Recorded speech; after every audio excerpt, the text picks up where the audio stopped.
பிரியமானவர்களே, இயேசுவின் நாமத்தினாலே உங்களை வாழ்த்தி வரவேற்கிறேன். ஒவ்வொரு நாளும் அந்த வீடியோ மூலிமா உங்களை காண்பதில் மிகுந்த மகிழ்ச்சி, மிகுந்த சந்தோஷம். இந்த நாளில் ஒரு வேத வசனத்தை காண்பிக்கிறேன். நீதிமொழிகள் 22:19. உன் நம்பிக்கை கர்த்தர் மேல் இருக்கும்படி இன்றைய தினம் அவைகளை உமக்கு தெரியப்படுத்துகிறேன். பாருங்கள், நம்பிக்கை யாரை வச்சது சோர்ந்து போயிருக்கலாம். ஆண்டவர் என்ன சொல்கிறாருன்னா, உன் நம்பிக்கை கர்த்தர் மேல் இருக்கும்படி இன்றைய தினம் அவைகளை உனக்கு தெரியப்படுத்துகிறேன். எந்த பேர் மேலே நம்பிக்கை வச்சு சோர்ந்து போகாத. யார் மேலே நம்பிக்கை வச்சாலும் வீணாக போயிடும். நீ கர்த்தர் மேல் நம்பிக்கை வச்சுனா அது ஆசீர்வாதமாக இருக்குன்னு ஆண்டவர் உங்களை பார்த்து சொல்கிறார். அதே போல் அநேக காரியத்தில் சாலமோன் கர்த்தர் மேல் நம்பிக்கை வைத்தான். தாவீது கர்த்தர் மேல் நம்பிக்கை வச்சார். ஆபிரகாம் தேவன் மேல் நம்பிக்கை வச்சார். அநேக சீசர்களை பார்க்குறோம். நம்ம வாழ்க்கையில் கர்த்தர் மேல் நம்பிக்கை வச்சு சோர்ந்து போனவங்க யாருமே கிடையாதுங்க.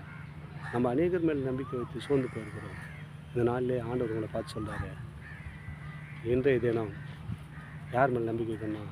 கர்த்தர் மேல் நம்பிக்கை வைங்கன்றார். கர்த்தர் மேல் நம்பிக்கை வச்சிங்கன்னா நிச்சயமாக கர்த்தர் அதை வாய்க்க பண்ணுவார். உங்கள் வாழ்க்கையில் அநேக தினம் யாரையும் நம்பி சோர்ந்து போயிருக்கலாம். நாளை ஆண்டவர் சொல்ல, உன் நம்பிக்கை கர்த்தர் மேல் இருக்கும்படி இன்றைய தினம் அவைகளை உனக்கு தெரியப்படுத்துகிறேன். யாரை மேலே நம்பிக்கை சோர்ந்து போனேன் மகனே மகளே, நீ கர்த்தர் மேல் வச்சாரு. கர்த்தர் உன் நம்பிக்கையாக இருக்கிறாரு.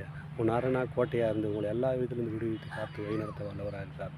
தொடர்ந்து இந்த வீடியோ பாருங்கள்.